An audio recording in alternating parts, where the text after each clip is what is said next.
Hello everyone and welcome to the Melia Movement podcast. This is a podcast that brings reality, it brings real stories and it brings real people into the limelight of you watching this. I want to spread awareness that us normal people do go on these journeys and come out the other end succeeding in life. Every single guest that I have on this show has been through something in life and now is doing absolutely truly incredible things. I want to share their journey and exactly how they get there. Big love, and as always, Melia fucking movement, baby. Melia movement, baby. Kady, welcome. Hello, thanks for having me. No worries. We done one on Zoom, but I was like, I need this energy in the room. I know. I was like, I'm actually better, to come in and do it. So. Definitely. And we needed to finally meet as well. I know. That's it. Good. Thank you for making the trip down. I know you've been living the high life over in Thailand, but it was the universe when you was like, I've got to come home. I was like, fucking shame, Nat, let's get you down here. Jet set. I said to Dan, like, my boyfriend, I was like, we flew in from Thailand for this, flying back out. That's how special you are. That's Melia Movement, is bringing people in from all over the world. That's it. So I already know pretty much the story that we've done and filmed before. However, it's in person now, so hopefully there'll be a bit more of it to come. So I've met you on social media through Scotty, shout out Scotty, and your energy. I've seen my following have leached, the girls have leached. I'll go on there now. Yeah, and I've got some from thank you, all following from Brad. So yeah, that just goes to show the impact that you're having on what you're doing now. I know my mum looks at your stuff as well. So you've got Maxine, queen of the household. Hey, Maxine. In the life coaching world, there is a lot of stigma around, I find it a very, very weird environment because it is a lot of, just send the invoice and that's it. But when I come across you and I don't really reach out to many people, it's just like you have that same energy. It's like, we just want to help people. Yeah, for sure. I can tell your service isn't just, you have the call and we leave it there. There's a lot more of sort of building relationships. And I think there's no services out there now. Like, do you know when you leave a restaurant and you're like, I'm fucking glad I paid for that food? I can imagine that's how I want my service to be known. And I know for a fact that that's what the girls will be like when they come to you. So yeah, I'm really, really looking forward to getting into the depths of you. So I always ask my guests from who is younger Kady and why you're having such an amazing impact on the world being bigger Kady today. Bigger Kady. So little Kady was very much like me, away with the fairies, like in our own little world, very scatty. I say this because I lost my phone on the way here and it was just absolute drum, so I'm still a bit like, but yeah, I was a very scatty little kid, but I didn't really care. I was just, my own little bubble. And then I got a little bit older, like primary school age, and I was just super confident kid. Like, I was saying this to you before, but like I entered every competition. I used to go on my little caravan holidays with my family, and I entered every competition. I was dancing, I was singing, can't sing, can't dance, but there I was. I just fucking loved it, like the stage. But looking back now, I was like, I was such a confident kid, and like I feel like I lost my confidence older. But I'm like, was I really that confident? Like when you start doing the work on yourself, I was like, well, as an adult, like, why is everything going wrong in my life? Like, what is happening? Why am I feeling this way? And you dive into this little inner child. I was like, you know what? It was a mask. I weren't that confident a kid. I was the exact same. I was like 4 foot fuck all, skin and bones. And I was like, I had this massive front. Yeah, this leery kid, but in hindsight, I would have got slapped about straight away. But I had to feel like I put on this front just purely to fit in. Yeah. And it's mad because really I just built myself into being a prick when if I would have just took a step back and just been that nice lad, probably would have just got on with everyone. Yeah, it's mad because at the time, and like even till a couple of years ago, I would never have thought that. You just think that's you, don't you? But it's a coping mechanism.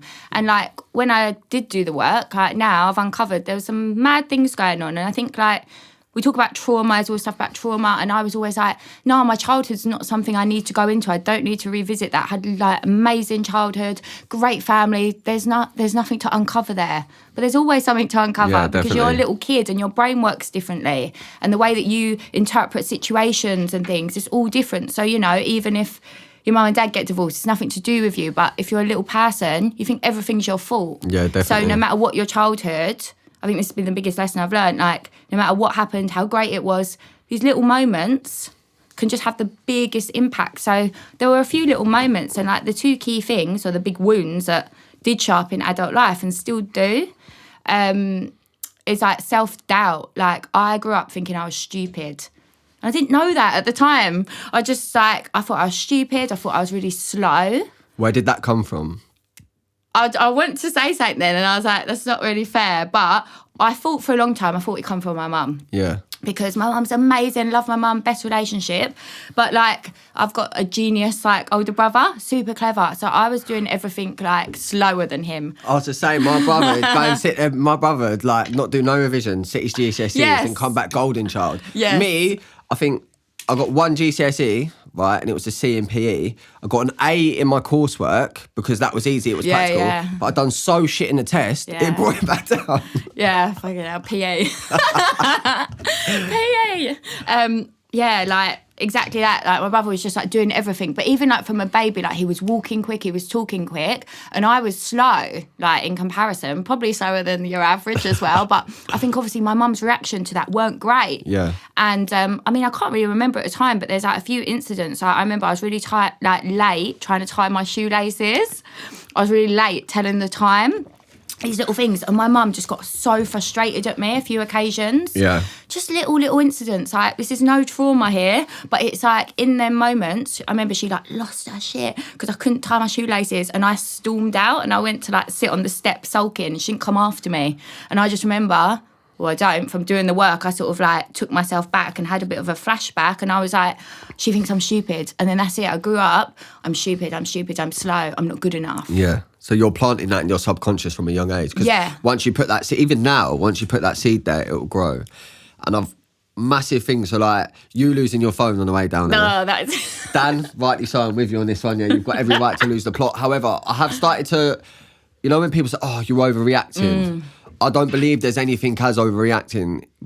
Everything's a trigger. Yeah. Because there's some things that people say to me, and my back goes up and my blood will start boiling. Your whole body goes like... Yeah. So I was actually talking to myself. It's so ridiculous. So lost my phone on the way here. Thought I left it in the service station. We're on the motorway. We can't go back. We're going to miss the fucking podcast. So I'm just like, And I was like, you know what? We need to do this podcast. Fuck the phone. And I told myself, it's just a phone. But my nervous system, you know, it's in fight or flight and freeze. And like, what are we going to do? It's panic. And I'm feeling that anxiety. But my mind knows it's just a phone. But my body is responding differently. So I'm breathing. You know, I do breath work. I'm breathing into the soles of my feet, and I'm just like, it's okay, it's just a phone. And I was like, calmed myself down, but it's also being compassionate. I know I'm getting so worked up about his phone, and like my partner's getting angry, fair enough, because to be fair, it was on the floor underneath me.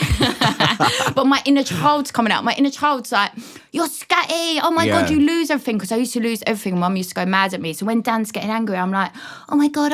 And I can't respond as an adult who knows it's just my phone and calmly look under the thing. I'm responding from my inner child. So Panic. This awareness comes into everyday like little situations, because then I can explain to him, look, can you not get frustrated if I do something like that? Because my inner child's got this thing, you know, I'm really trying to work on it, but like sometimes I get really panicky, it makes things worse. How important is the communication with that? Because not a lot of people, I would say, most people watching this probably haven't they wouldn't even know what an inner child is. Yeah. They probably think you're talking about being pregnant. Yeah, no, definitely not pregnant. How important is it, sort of, the triggers that are caused to be able to communicate with your circle or even new people that come into your life? Yeah, like, knowing your triggers will change your fucking life. Like, I used to wonder, like, why I always felt so on edge, so anxious, or like I'd get really angry or I'd suppress the anger, and I just never felt calm ever until like 5 years ago. And then I did inner child work. So you can't communicate your triggers until you know what they are. Yeah. It's like communicating them is hard because you've got to really understand them yourself. So I'd start by like, what are your triggers? So what even is a trigger? It's like when a little situation gets your back up, like you said, you have like an emotional reaction in your body, you feel like intense emotion or whatever. And it's not always in a child, but so often it's related to that little version of you that is still in you. That if people don't know, obviously you know your inner child well, I'm sure. Yeah, definitely. But yeah, your inner child, like that little 5-year-old, 10-year-old, all the way up to 21, your inner child's not just a little boy or girl. That is still inside of you. She's not, or he's not gone. And all your pain points at them certain ages, like little incidents like me with my mum telling me, like, we're getting frustrated. She didn't actually tell me I'm stupid, but create like stories in their moments, and all of a sudden when something triggers that story by somebody doing something, a place, someone saying certain words, and we feel that reaction, it's like our inner child or our ego, and that's why it's like affecting us so much. So when you can identify, oh my God, I'm having like this strong like emotional reaction right now, you don't judge yourself as much. Yeah. And you don't blame the other person so much. You're able to take responsibility. Like instead of thinking, you're calling me this, or you're doing that, or you think this, or you think that, it's like, actually, I think this, I'm really triggered about this. And it's being in touch with your emotions as well, isn't it? Not having no fear behind it is the most important thing, because I will say things to Nat and I'll just be like, that's so gay. And then but then it's like, that's me, that's who I am. The communication That's part. the communication but part, I struggled, like, as a woman, it's like obviously stereotypical, oh, girls are good at talking about their emotions. I wasn't, like, for a very, very long time. I still find it tough, like, being vulnerable. Yeah. My whole work's about vulnerability, but it doesn't mean, like, I'm great at it. The whole reason that is, like, a big part of my work is because I was so bad at it, and I was very like in a masculine energy, and I struggled with my emotions and to express them, especially in a relationship and with men, to voice them and be like what you say afterwards. I'd be like, oh, I can't believe it. Yeah. So I just want to bring you back to the childhood. So Child me. You was at school, child you. So yeah, I was at school being confident and feeling confident. I went to secondary school, still being really confident, but to be honest, then I think the mask sort of started to like crack a little bit, maybe, because I thought, if I can't be clever, I'm not academic. I was in really low sets. I just fucked around a bit, to be honest. Yeah. I was like, I'm not clever. There's no point trying. I'm not. I need to be pretty. Like, how can I be accepted? I'm not intelligent one. Okay, I need to be the pretty one. Oh, but I'm not pretty enough. So that's it. I went on this journey, like, I need to look a certain way, and I just always felt insecure. So throughout secondary school, went to an all-girls school, but I just felt very insecure, and no one would have known it. Yeah. That's mad, because from me growing up, insecurities are a madness. And then they're the loudest ones. Yes, the most insecure. It's the most insecure. Yeah. And I can sit here and say it now that, I was the loudest kid who never, but fucking hell, there are some insecurities there. And it's mad how it's the complete opposite. It's like you're this really shy person, but yet you put on this front so everyone can know. Yeah. I mean, like, even the word shy, I don't resonate with it. But yeah, I must have been. But it's like, God, it's so difficult. Yeah, it's crazy. But it is. Like, I think it's hard for all teenagers. I think every teenager, like growing up in the UK, especially the schools and everything, that is something you go through. But mine were like so I hid them so much because, again, it's like this front and not wanting to show them. So yeah, I mean, I love school. I'm really lucky. I had loads of friends, didn't experience bullying, anything like that. Great on the surface, but underneath it, there's like, I'm not good enough. I'm stupid. Oh, and guess what? Now I'm not just stupid and slow. I'm not pretty enough. And so when I got a little bit older and I could like do something about that, along came the makeup and along came all of the stuff, and it just got a bit out of hand. Like, not out of hand, but it became all I had. Yeah. It became a bit like obsessive. Like, this is the only thing that I've got, and I just wouldn't like leave the house without it. Fucking hell. So it actually just came a bit like a morning routine. You have to get it done. So you couldn't leave the house without all of that there. I wouldn't leave the house without it. No, like, no way. Like, now I do like stories, no makeup on, like video of no makeup on and stuff like that. I don't care. But like, if I would have told my past self that, she'd be horrified. Fucking hell. It's mental, isn't it? So do you think the group of friends that you grew up with purely because you was being someone that you wasn't, were they true friends, or were they just there because of image? Because always wanting to be the prettiest don't exist. Yeah. And what are you chasing? What exactly? It's like so subjective. Like, what even is that? It's ridiculous. But for me, it was like perfection. Like, it was like I was never satisfied with me because I wanted to be perfect. But my friends weren't like that at all. So I think there was even more shame. Like, there was no competition. I was really lucky. Like, I went to a pretty rough school, to be honest. So it was just like, as long as you survive, like, it wasn't really a pretty school. Like, we were just, that was kind of after school that I think I got a bit obsessive. But yeah, no, my friends, I'm pretty much friends with a lot of them still, always like doing our own thing. But like, we're all so different. We've always celebrated each other. If there's one thing, it's that I never had like jealousy and competition amongst that circle. Yeah, good. We just celebrate each other, and that's rare in groups of girls, young girls especially. I'm shocked that you've even just said that everyone celebrates, because it's unheard of. Yeah, yeah. And like one of the big thing like women coming to me like want to work on is like jealousy with other women, and it's like their best friends and stuff sometimes. Now I'm not saying I've never been jealous of other women, of course I have, but like my close friends, like we would always and always have done like celebrated their successes, but I've always been really grateful and known that ain't normal, unfortunately. Yeah, definitely, because like we said before we even started this podcast, a very toxic environment. Life in general, it can be just toxic now with the wrong people that you've got around you, or even people you've grown up with, you've gone on your path, they will still speak badly of someone doing better than them. They'll never speak negatively of someone that's doing less. Yeah, exactly. So when was it that you sort of got in really deep? So I can imagine getting into that is the state of like, right, but then obviously it would lead to boob jobs, it would lead to trying to just be on the front. Like what you kind of know. Because it must have become an addiction. Yeah, and like, do you know what? I look at some girls now and I think because like makeup and like what you can have done now and like has come on so far, I think, oh, I weren't that done up back then. But at the time, it was just not being able to go somewhere without it and stuff. It's a big deal. And like how self-conscious I felt was like not okay. But yeah, I suppose that shit really hit the fan when I hit 20. So I was okay. Like, although that stuff was going on, I was living my life. I was partying quite a lot. But I was having a generally good time. But I weren't happy, you know? Yeah. But like, I weren't having a breakdown. I weren't depressed. I weren't happy, but I was all right. I was getting by. But then I hit my 20s and, yeah, it all just went wrong. So I weren't happy anyway. I'd never, like, dived into any of this stuff from the past. And I realised I was like hairdresser. I left school at, like, 15. I left school at. Got a job at 14 and just left the day after my GCSEs. Like, no school holidays, just went into work.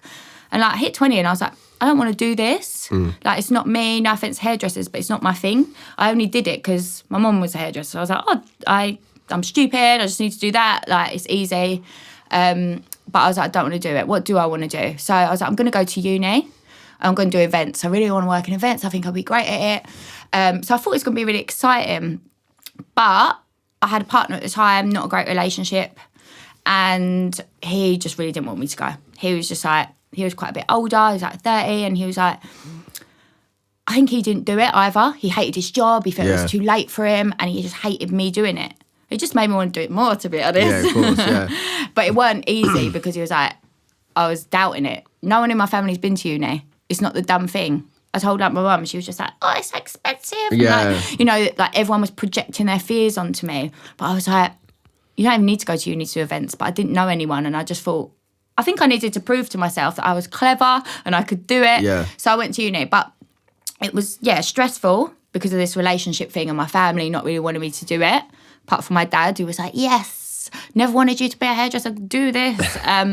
So, yeah, I went. And then as I started uni, my mum got diagnosed with cancer. Fuck. Yeah. So I think I was like 22 when I actually went because I had to do like a course to get into uni because I didn't have A-levels. So it's very long-winded. And, yeah, my mum got cancer. And I'd actually been on holiday like the year before and I'd got like a bug and no one knew what it was and I'd been really unwell. I'd lost loads and loads of weight. So, yeah, I weren't in the best place anyway. Yeah. I was worried, like I was super skinny and, yeah, not very well. And then I get this news and I just was like, I couldn't believe it. Okay, no. So did you carry on with uni? Did you come home? I'd only just started. So I think I was like, just starting, so it was everything at once. And the reason why uni was so like such a big thing for me is I didn't know I had this inner child wound of I'm stupid and incapable, and everything I'd pushed down because I didn't need to be intelligent. I didn't even send emails since I'd like I didn't need to write emails. I just did people's hair. Like it all came throwing back in my face when I started uni, and I was just like, the voice in my head was so loud about how stupid and like how I couldn't do this, and I got overwhelmed just like trying to like read the books and do anything, and I was just like didn't understand why. So then that was hard. And then to get this news, I was like, So instead of stopping, I just dove like heads in with all the work with uni as like distraction. I couldn't deal with this like information. That's mad. I went to uni for about 2 months. I should have gone. Yeah, I went and it was like, I'd get anxious even like trying to go on the systems oh my God, and that, I or was trying like to get that. the course up. I'm like, how the fuck does this work? I was like that. And then my mum came down once, and then my brother flew me out to Thailand, and I went back to uni, and I rang my mum. She's like, just come home. Just come home, just pack your shit up and come home. I'd done that purely to escape just going into a real job. Yeah. But yeah, so with the news from your mum, how much did that impact sort of the family life? Well, I just thought at that age, 22 or whatever I was, like 23, I don't know. But I just had never considered anyone getting ill. Like I'd never really had anyone close to me. I'd never even had anyone that distant. Like grandparents who had passed when I was so young, I didn't remember. So for the first person to be your mum, that'd be like in danger. It's fucked. I was like, I just weren't expecting it. There was so much like drama anyway in my life. I was attracting the drama because I was had so much shit inside, really. Again, there was like this situation I just couldn't emotionally deal with it, so I shut off.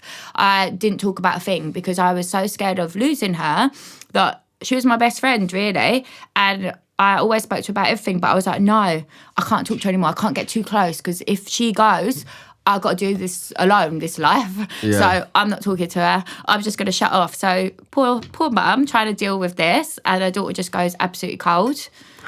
My stepdad, my mum's like remarried to my stepdad, been married like my whole life, but he also like stereotypical like that age generation male, can't talk about a thing. No one's seen him cry. He'll sneak to the toilet to cry about it. Like he's so hard on the surface, and so no one's talking about anything. Yeah, that's mad. My dad's the exact same. Yeah. I get that with my granddad now. When my nan passed away, it broke my heart. And I do find myself sometimes but I explained it to him. I just said, I'll be honest, I'm so close with you. I'm just absolutely petrified again. And he's like, listen, don't worry. He's like, your dad tells me everything you get up to. But and it's hard. That's life though, to be able to sit there. It's step one, isn't it? And just actually say, I struggle with that, and that's why I'm not doing it. Yeah. Otherwise you're like, God, I'm not even telling them, and then you feel even worse, but you can't even use your voice to tell them. Yeah, I do make so much effort with him, but it kills me every time because I'm like, I know. Do you know what I mean? It is hard. So talk to me about the journey with your mum. So that was not great, and I couldn't deal with it. So I just focused on uni, like, okay, put my head down. But then again, found it really, really difficult, and just it was unhealthy, and I burnt out because I was going to uni while working full time as a hairdresser around it. So I was just on the go constantly and just like not available emotionally or anything to anybody. So I would moan about past partners, but really, what was I doing? I was not there. And then a few months later, I think that was like, I don't know, maybe like September when uni started or something, and then in the January or something, December, I got a message from my dad. I didn't say this before, but me and my dad fell out when I was little. Yeah. So from the age of 7 to 15, we didn't talk. And I, again, was didn't have an impact on me, forgot all about it. We made up when I was 15, that's that. And then I realised I had a lifetime worth of daddy issues to navigate and deal with. Years. Yeah, all those years where you're growing up and I just pushed it I shut it down and got on with life. It only came up later when everything went wrong that I went back and I was like, oh, yeah, my dad didn't talk for 8 years. Maybe that had an impact on me. But so my dad actually texted me. We made up. Our relationship weren't great. It was me making all the effort, but I was desperate to be loved by my dad. So I just made the effort. And it's an addiction, isn't it? Yeah, give me love. Love me. Tell me you're proud. Yeah, tell me you're proud. So that's a big thing with uni. When he was the only one who had a reaction oh, yes, you're going to uni. I never want you to be a hairdresser. It was oh, you're never proud of me. Oh, but now you're proud of me. Got to work really, really hard. Yeah. So we developed this relationship whereby I would try and get a first in every single little piece of work I'd do. So I could go and tell him and show him and get his validation and get his love. And we had this weird relationship where I was trying to get his love. And he messaged me one day. I was on the tube coming home coming home from uni, got cancer, got 3 months to live. That, what? Yeah. No, just out of the blue, that was that. Yeah, got cancer, got 3 months. Thought I'd tell you, hey kids, joint message with my brother. Hey kids, thought I'd let you know, got cancer, been given 3 months to live.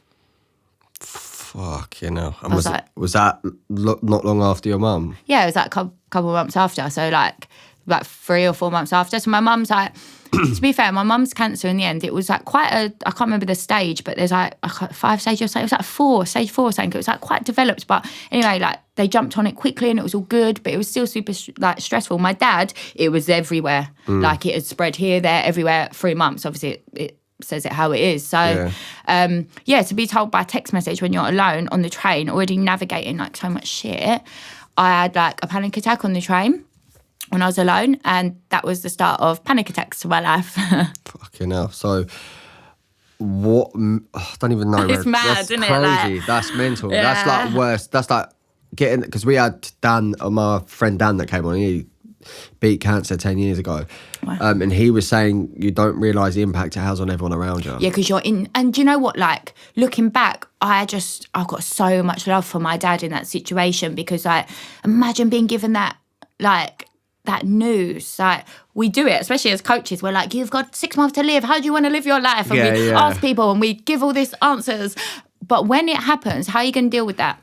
You know, like... I'm smiling because, and I've got goosebumps because it's just so old school, isn't it? It's like, yeah, I got cancer 3 months, kids. Like, my dad would be the exact fucking same. All right, cool. What do I text back? Thanks for letting me know. Yeah, it is what it is, isn't it? That's their reply would be, it is what it is. What did you reply? I don't know. It's all a bit of a blur, to be honest, from then onwards, because, like, yeah, my dad, that type of guy, had his... he's no saint. My dad's passed away. So basically, with the 3 months... it turned into 18 months. Right. Because he kept fighting. So he really inspired me. Big reason why I do the work I do today as well. Because I watched him change. So in them 18 months, he went from being that closed off man who didn't talk about anything. Everything. Who never gave me a cuddle, you know, like never told me he was proud of me, all that stuff. He didn't talk to my mum and my stepdad. They had like big drama going way back. Yeah. He just was, bit hard work, wanted to fight everyone. He was always having a fight, my dad. Yeah. But he became open, vulnerable, crying, talking about emotions, making effort with everyone, and just fighting. He was like, I'm not giving up. And I was just like, he was so inspiring. Do you believe that's why you do sort of do what you do today? Yeah, I got a tattoo on my leg that says, what matters most is how well you walk through the fire, because life will always, I'm going to cry, fling shit at you. But you have to just walk through it, like, no matter what. So, oh my God, Tiffany, I was going to get emotional. It's all good. Yeah, so I watched him walk through it, like, the best that he could. And, like, he couldn't have handled it, like, in a better way. So, yeah, my dad was not an angel and he was not a saint. He was a naughty man. Well, he wanted to fight everyone and he definitely fought cancer. Yeah, so. Yeah. Shout out, Dad. Yeah, shout out, Dad. Subscribe up there. So that was hard, but those 18 months were the worst of my life. So when I said like shit hit the fan, like everything came to the surface.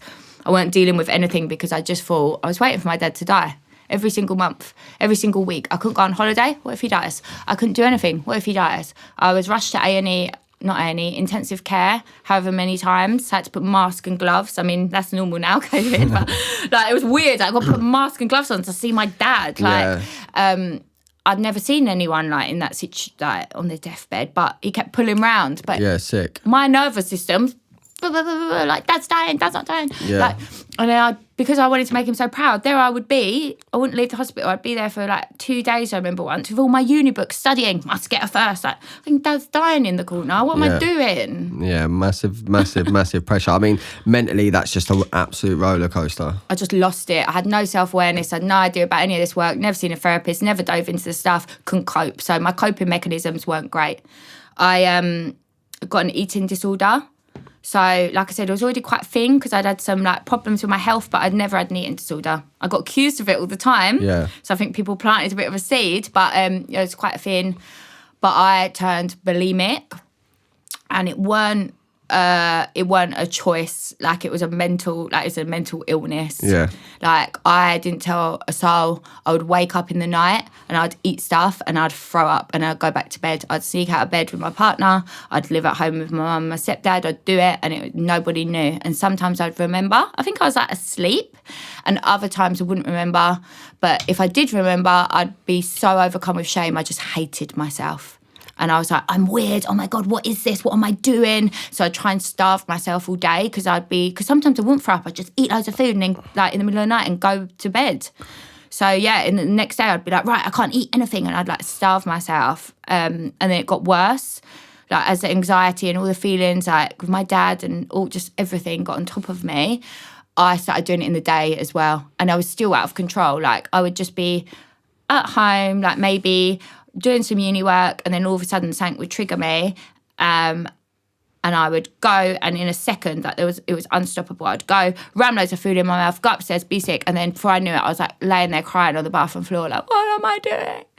Vicious circle, and it's all subconsciously, without you even knowing, the way that you're speaking to yourself is just battering your self-esteem down. The way I was talking to myself was absolutely horrific. I would never, ever talk to somebody like that. Yeah. It was just awful. Blows my mind. Like, I would never speak to my mum a certain way, but growing up, the way that I would speak to myself. But we plant these imaginary seeds. No one's, and I say this with all my, who has actually said to you these words, Kady, you're stupid? Yeah, exactly. No one said the words. So these things that we build up are just things that we've planted in our head because of our belief.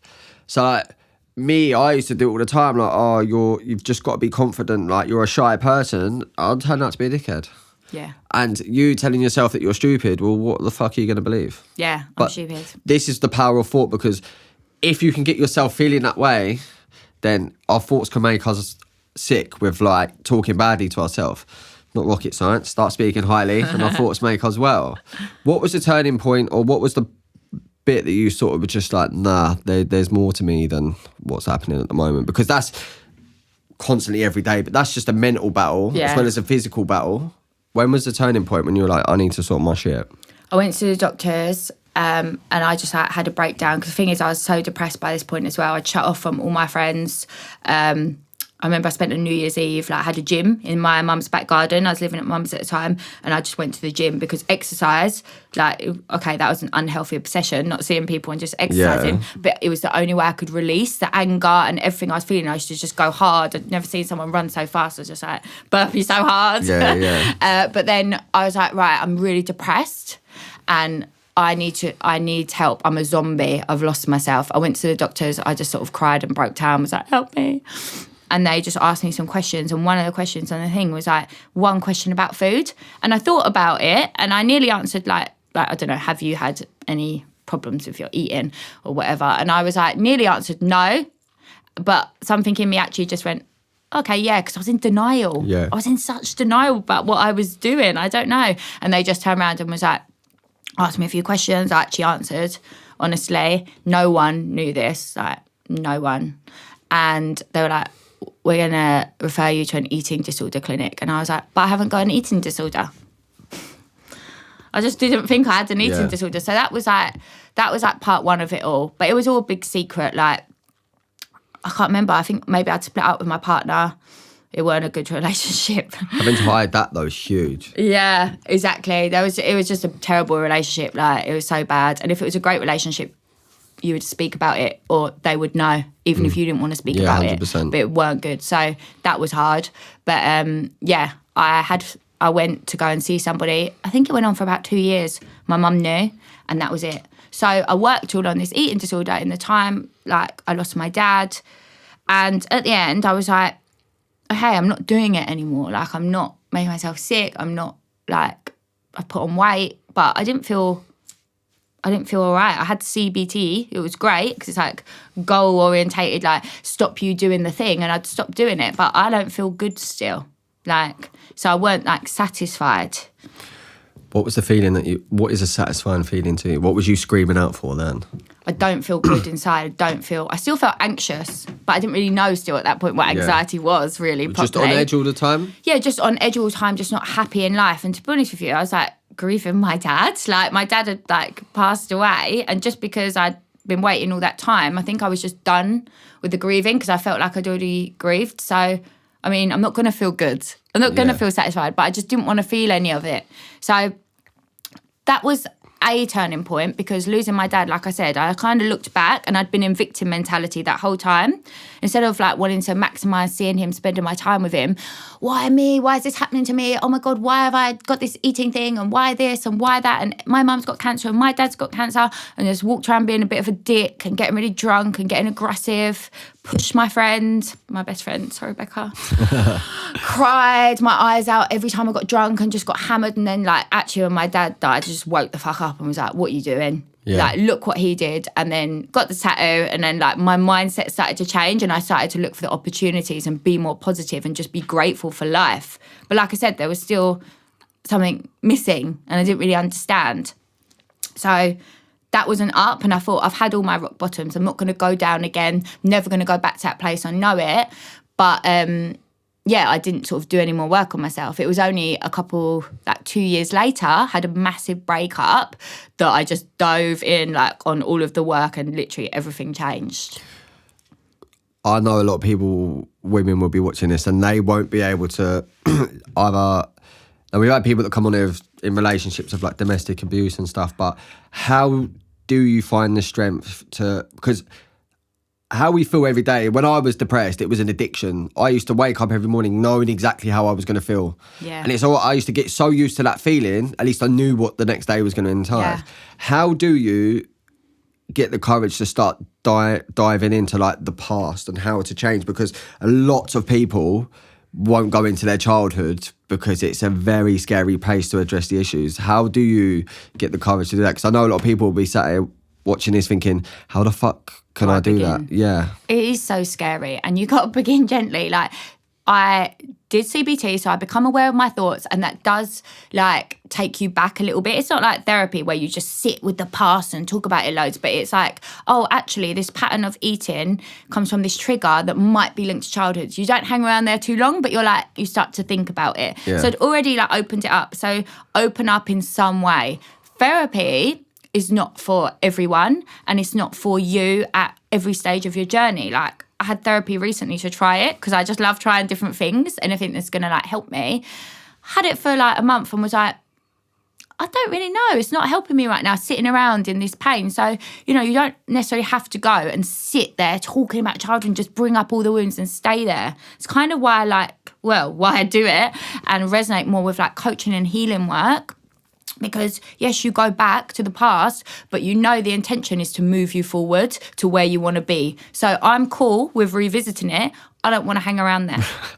It's so weird you said that because my clients will go to me and they'll explain, obviously on the first call you get to know the issue and you're like, does this stem down to childhood? Near the end, right, looking forward to our next call, I'm going to tell you now, I don't give a shit about your past anymore. And I'm literally like, you have to make a pact, we don't talk about that. I'm sorry you went through what you went through. Yeah. But now we're focusing everything now is about moving forward. And I think a lot of people get coaching and therapy and counselling mixed up because very different. They all think, oh, you know, what do you do? And it's like, I'm about giving you the tools to move forward. Yeah. And it's about understanding how to do it because you can wake up and have another issue, but tools will help that. Exactly. So it's like, I do, and every coach is different as well. I do inner child healing because that child's inside you.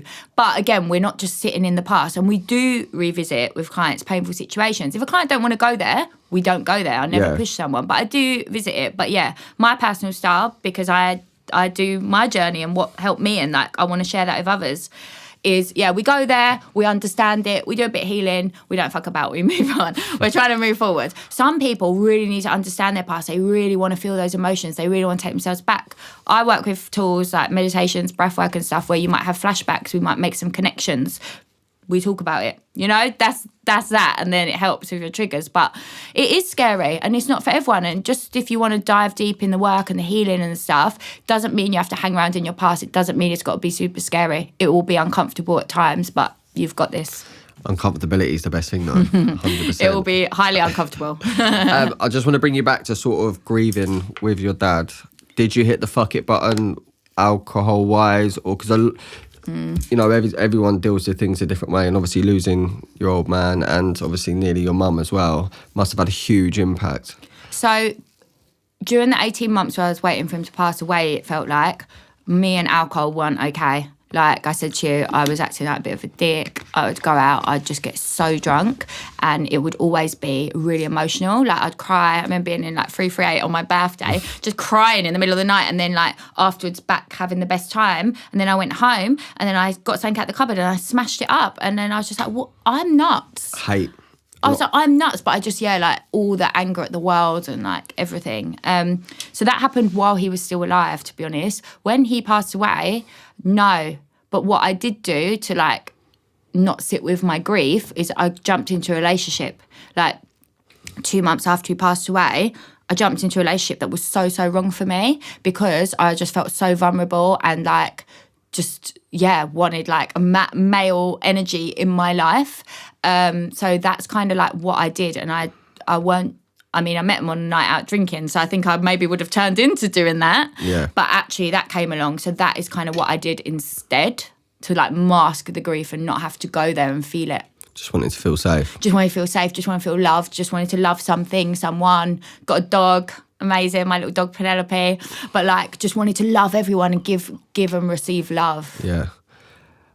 When did the button switch to go, actually, there's more to what I'm currently trying to deal with it this way? Because a lot of people do jump into relationships. A lot of people do come out of one, go straight into another. You know, if they're grieving something, the easiest thing to do is alcohol, drugs. Yeah, avoid. A relationship. Yeah. How did you just go, wait, shit, no, I need to go on my journey now? The relationship was really bad, like, without going into depths of it. It was just very toxic. His side, my side, like, I can like leave that relationship now and go, okay, but was I acting in the way that I want to act? No, you can't just blame the other person. But it was just bad on both counts, really. Yeah. And was just living a lie. Like my grief would come out, but there was no space for it. It would be like, that was a year ago, or that was that. And I was very much shamed. So I kept it in. I bottled it up. Like I got really sad on Father's Day, and it was a bit like, what are you getting sad? Like, it's past. So I was like, okay, no, I can't do this. It was ages ago now. I need to get on with it and like suck it up. So my grief was never had space to grieve, really. We got engaged. Don't really know why. We got engaged and like planned this wedding, and like it was all wrong. It was wrong on so many levels. And eventually there was so many problems in a relationship. It was so toxic. It was so nasty that I had no choice but to be like, this is game over. Everyone was booked. It was in Ibiza. Everyone was coming. Yeah. I was like, no, what is like everyone going to think? All this stuff. But I was just like, fuck it. Like, I can't do it. Like, I've got to end this. But yeah, I didn't even have time to think about my grief because, again, there's like more drama in my life. Fucking crazy. So calling that wedding off? Calling a wedding off, yeah. So I was 27, and I remember it was like, I was quite manipulated like in the relationship because I was a bit like, I can't leave, even though I knew it was the most toxic thing ever. I know a lot of people, men and women, will resonate with that, like feeling like it's impossible to leave and like, who am I without this relationship? Because I lost myself, literally lost myself. No confidence, never navigated or dealt with this grief. It was not cool. But yeah, 27, and I was just like, I've lost everything. I got sacked the same day as I said, we're not getting married, this is over. Within the space of 10 minutes of like, been talking about it at home, but I sent a message and I just said like, this is done, like this is over, I mean it. And then I went upstairs and got sacked. That's to laugh. And I just went back to my brother's. I had nowhere to live because I'd left the flat. All my furniture was in the flat, and I was just like, I can't go back because I can't do this to-ing and fro-ing of talking to you, and I don't want to get back together, and I just need to leave it all there. So I've got no stuff, I've got no fiance, I've got nowhere to live, and I've just been sacked. Like, what? So yeah. We can sit here now and say the universe fucking served you. That's like what a breakdown. Tenfold. Thank you, Sky Daddy. Yeah, so I was like, before I was like, I'm never hitting, like that was rock bottom, it's never happening again. And then it's just like, wow, I've just gone down even deeper. Like I thought my shit was over, and I'm sitting here with nothing, and it was really low point in my life. So where did you go from there? So then I was like scrolling on social media, as you do, because you're like, my life's a mess, I'll just look at Instagram and that'll make everything better. But it did. So annoying, it's so true. It did shout out Instagram because actually, it can trigger you, you can compare yourself, you can feel awful. But if you follow the right people, it can really inspire you. And I saw a retreat, and I was like, oh my God, a retreat, like a self-love retreat. And self-love weren't a big like thing then. Yeah, like still isn't really now. Yeah, but if you heard self-love, yeah, still not massive, but more I think people it was a were. rave. Yeah. It's a hippie rave. Yeah. I was like, oh, okay. But I'd read this woman's book like a long time ago. She spoke about her eating disorder in it, so I really resonated with her. And then I was like, oh my God, a retreat. And like, I wasn't used to being able to spend my money on something on me. When you're in one of them relationships, it's just like, you wouldn't do something like that. It was a big chunk of money. Like, yeah. And I was like, something in me was like, you're going. Sick. And then everything changed. Like, I went on this retreat. And I just got this motivation in me, and I was just like, I need to change everything. Like, I had a lot of time to myself being single. Like, I didn't have to think about anybody else. I was really, really selfish, and that's when I like went and I dived in and I really did the work. So I did a retreat. I worked with coaches. I just read a lot. I spent weekends alone sometimes because I was working on myself, because I knew where I wanted to be, and I was not stopping. I made like a lot of sacrifices. I started getting into spirituality. I started like connecting with my inner child. I started like realizing there was a lot of trauma. And like just doing the work on myself. Was it? But that was a genuine mentality. Going to uni was just bullshit. That was just like, proving to self. I need to do it. Yeah, exactly. But this is serious. from a proper genuine. Yeah. I was in pain, you know. I was like, I'm fed up of this. I realised I'm not in victim anymore. All this stuff is going to continue to happen to me. It happens to everyone. Everyone gets dealt this stuff. You need to do something about it. This is internal. You need to work on yourself. It came from a place of love, and that retreat was a really good boost for me. Like, I was a different person in 7 days. Like with coaching, when people are like, oh, but what's that going to do? 8 weeks, 12 weeks. In 7 days, I just got back to me, good me. Better, not even just that not me, back to but you, it's better. Yeah, better version, because my mum... Kady 2.0. Yes, my mum had been worried about me for years, like watching her daughter be this zombie, like lose her shit, and my mum's probably like, what is going to happen? And then we had this little like circle before we left.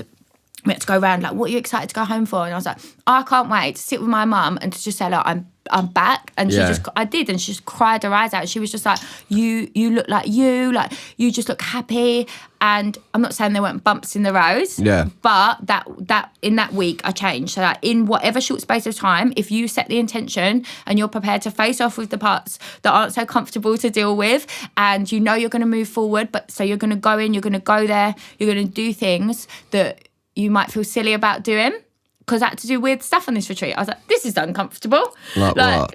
We're just sharing. I found that weird. I was like, I love sharing. But I was like, oh, this sharing. Like, the second I got there, I had to tell my story. And I was like, I don't even know what my story is. There's no, it's a non-judgmental environment. I wasn't used to it. And I went like... No one gives... No, they care, but there's no like... Oh, that's it. No judgment. No judgment. Whereas at home, there's judgment. Like, everyone's got a thing with school friends that I can sit here and say we'll celebrate each other, but none of them school friends knew about my eating disorder. I was so afraid of judgment. Yeah. Would they have judged me? No, but I thought they would. So I was with this group of people and I could just come clean about everything and be honest. And I was like, this feels good. So I went deeper and deeper. And when I went deeper, I uncovered more stuff. Like, there was a lot of shame. And I was like, right, my work here is like breaking through this shame. And this is my like final piece of the puzzle. Yeah. To like, feel good again. And I spoke to you about this before on our, like, when we did that other podcast, but there was like, I test positive for the herpes virus and I'd pushed it down, I suppressed it, I denied it because there's stigma in society. I didn't feel ready to talk about that on the first retreat because there was so much shame there. Yeah. So that's kind of like made me dip my toe in to the whole uncomfortable sharing, talking about my eating disorder, talking about like my past demons and all that. And actually, when I got more comfortable and was like, oh, it feels good. It feels good to heal and to work on this. I went deeper and deeper and I realised that the core of it all was this shame, was all these beliefs about like what this virus means about me. Was like, oh, maybe I'm settling in life because I think I'm less than because of this virus. Is it true? And I like did loads of work on that. I was going to ask about that. Didn't really come into the whole dad conversation. So I was just like, I'll just pop it in now. Because obviously it will be a topic that's not spoken about. Yeah. And fair fucking play. I like love to talk about it now, but I couldn't even say the word for a long, long time. Yeah. But like no one talks about it. I follow people on social media because I'm looking for it. I'm like, who's talking about this? Like, it's not there. And like when I needed it, it weren't there. So I love it now, but I was determined to talk about it even when it felt so horrific to talk about. Yeah. Because A, it's for me, break through any shame that's still left there. And B, like, I love to get messages from people and then oh my God, thank you so much for talking about this, because you think you're the only one. Yeah. But people aren't talking about it. It's just something you wouldn't talk about. But now a lot of people talk to me about it and I'm like, if everyone was to just say it, it wouldn't be a thing. Yeah, it does frustrate me about the world. You should just be able to say what you want, when the fuck you want, and everyone's just happy about it. I don't blame people. I had to do a lot of work to get me to the place to be comfortable enough to speak publicly. It's one thing to like tell your partner, it's one thing to tell your friends, but then to get for like it feels like the whole fucking world. Yeah. Like to know, that's a big deal. So I had to do a lot of work. Now, it's not everybody's like journey to whatever personal thing it may be to share like that. People just want to be able to share with the people that matter to them and to feel okay in doing that and to know that whatever it may be, like whatever insecurity you have, because I just label it as that now, an insecurity. Yeah. Like someone might be insecure about their nose. Someone might be insecure about like whatever. To me, it's just an insecurity. So to be able to like own it, to like accept yourself with it, to talk about it like with the people, no, it doesn't make you less than, and you don't need to be living like a different life or playing small because of this thing, this insecurity.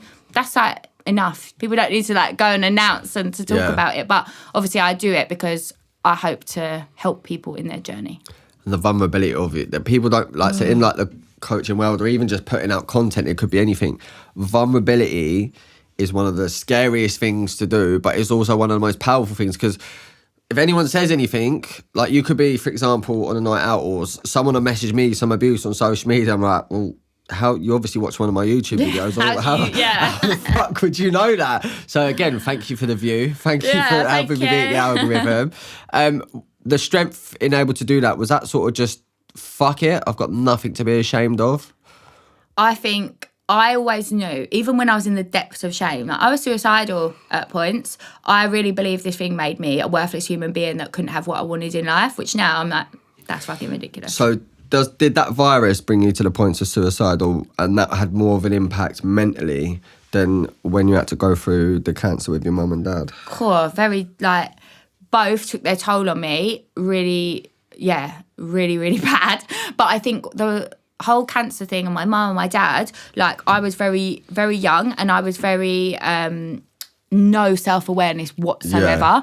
And it was all like I didn't know I'm not my thoughts and all of the things. So then by the time I'm working through this stuff, it's like I had awareness and stuff. I wasn't that chaotic person, so I didn't turn to like alcohol, drugs. I was ready to face off with it instead of using coping mechanisms that were unhealthy. However, like the shame and like the thoughts and how that made me feel, like, I hit points where I was so low, but I just wasn't making worse habits for myself because I was doing the work. Different mindset, more. Yeah. But like the beliefs, like they cut deep, and I truly believed it about myself, and it was just, it was the hardest work I've ever done on myself. So obviously that's not the easiest thing to share with a partner. Have you got any advice, or tell me how being able to share it with the current partner?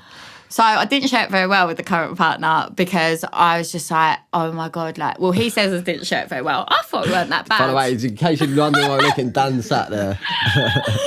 I thought it weren't that bad, but like we spoke about it like quite some time after, and like he was like, you made it sound awful. I was like, so don't know if you want to take my advice, but no, I hadn't done, like, even since then I'd realised there was still shame there. Yeah. Like there was still shame, but it's just having them conversations. And I think no matter if you've said it good, you said it bad, right or wrong, you have said it. And I just think face-to-face is life, and being vulnerable. Like, you can literally say to someone, whatever it may be, whatever insecurity, whether it's this, whether it's anything, like something happened in the past, you want to open up to your partner or potential partner because it's affecting you, or just even in your relationship, if you've got an insecurity and they don't know and it's like causing you problems, it's just vulnerability, isn't it? If I was in that position now, or if I want to share about something new, there will always be new things you feel insecure about that is like going to be helpful to share with your partner or whoever in your life. I would just be like, look, this is really vulnerable for me to share, and I'm telling you this because I trust you and I want to deepen our relationship if you're already in a relationship, or like if it's someone new, because like, I feel like I really want to like develop this further. So I just want to be really honest with you, because I do remember saying this, if it was the other way round, like, that's what I would want from you. And do you know, if you're starting a relationship, what a sick way to start a relationship. Here is complete radical honesty. and then you get it back. Yeah. Like, you get it back. So, yeah, I would just be like, own your vulnerability if you've got to share something like that. And just be like, don't pretend to be really, really super cool with it if you're not. Because otherwise you're like, oh my God, I got to like be really cool. Why don't you just be like, yeah, this is a bit hard for me to share. And this is it. And yeah, like whatever it may be. Yeah, that's huge. You and Dan have an incredible relationship. Probably because I shared that really early on. So it's just... How important is it, communication? I mean, me and Nat, we don't shut the fuck up. But just for people watching this, how important is communication in a relationship? It's life. Like, it's absolute life. I don't find it that easy still to understand, but we work so hard, and we do a lot better than we used to, you know? We both had our fair share of past relationships where it just wasn't a thing. Yeah. There was like putting on like ways that you think you're supposed to be, not owning your triggers, not knowing your triggers to communicate them. So from starting a relationship, for me being completely honest, like literally dropping the mask, being vulnerable, showing the most parts of me I'm most insecure about, like from that situation and that honesty, rather than, oh yeah, we're dating and like I'm going to try and impress you, like, and all of that. It was like our communication was good because we both felt safe to do it. So if you can create a relationship where you both feel safe to communicate, you are just going to get so much further. And like, to be vulnerable, you're going to get so much deeper in your relationship, because if you're not prepared to be vulnerable, yeah, it's scary. You want to hide away those parts of you. You're always like lurking there, and you're always like shutting off a little bit. You're not going to get that deep, meaningful connection, which we are lucky we have, because we let each other see all of each other. Yeah, that's amazing. Me and Nat have couples counselling like once every 6 weeks. It's not we're in a bad position. Yeah. It's just you get a coach to do your nutrition. I you get a this. PT. I was saying you this get a the other life day. coach. Why the fuck wouldn't you have a coach? Stigma. So I'm like big on this. I'm like, I people don't, think, but I would. Yeah, people think couple counselling, oh, you must be fucked. No, we're happy. We want to be happier. Even happier. Yeah. So if someone works with you, you don't just work with people that are like hit rock bottom. It's like great to work with somebody who's like, I'm doing great. Like one of my clients recently, I'm doing sick. I'm about to up level massively in my career. I'm doing great. I want to go even bigger. I want to feel even better. So if your relationship's great, you want to be even better, even deeper intimacy, like even deeper connection. I'm here for it. Like, I will do it. I'll do anything. People don't realise there's so many levels to life. You get to a certain stage, it's like, oh, you know, well, it's nah. Like, you can be happy, get coached and be happier. You can be in a relationship, be happier and fall more in love, even 5 years down the line. The thing with relationships, like obviously relationship with self is number one.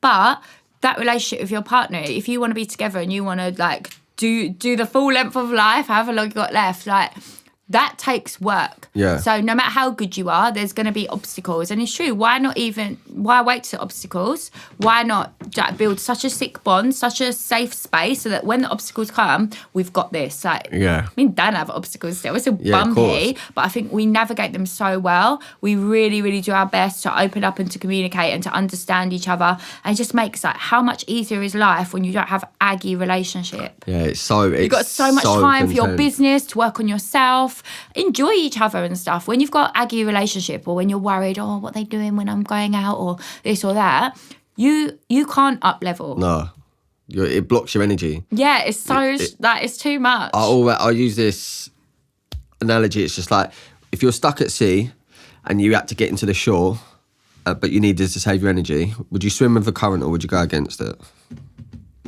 If you what? If you're stuck at sea, and you needed to get into the shore, would you swim with the current to save your energy, or would you swim against it? I save my energy. Right. Yes. So that's exactly the same when it comes to life. Everything is energy. So you'd align yourself to get to the destination quicker, and that comes with any negative bumps that you have in the relationship. Yeah, it's like anything, isn't it? Yeah, 100%. But especially relationships. Massive, massive, massive journey ahead for both of you. I'm buzzing for you. I know that would have inspired so many girls listening to that, because I think you've pretty much covered a lot of stigma around society these days. I love talking about stigma. Yeah, it's good, but it's powerful, and it just shows the power of, like, because people will watch this and go, I didn't even think it was that possible to come out the other end of all of that and be in a relationship now where you can communicate with every insecurity, because people bottle them up. Yeah. People go and take insecurities into a relationship, don't talk about it, then before you know it, they thought about something, gone down a rabbit hole, and you got the silent treatment. Yeah. Whereas now you've got a healthy relationships do exist now. You can just air it, move forward, like, and feel better about yourself. Like, Dan and I played this game the other day. Not your standard game, I made it. And it was just like questions. And it was just like, what's like the biggest gift you've got from this relationship, or biggest non-physical gift I've given you? And it was just, I was like, self-acceptance.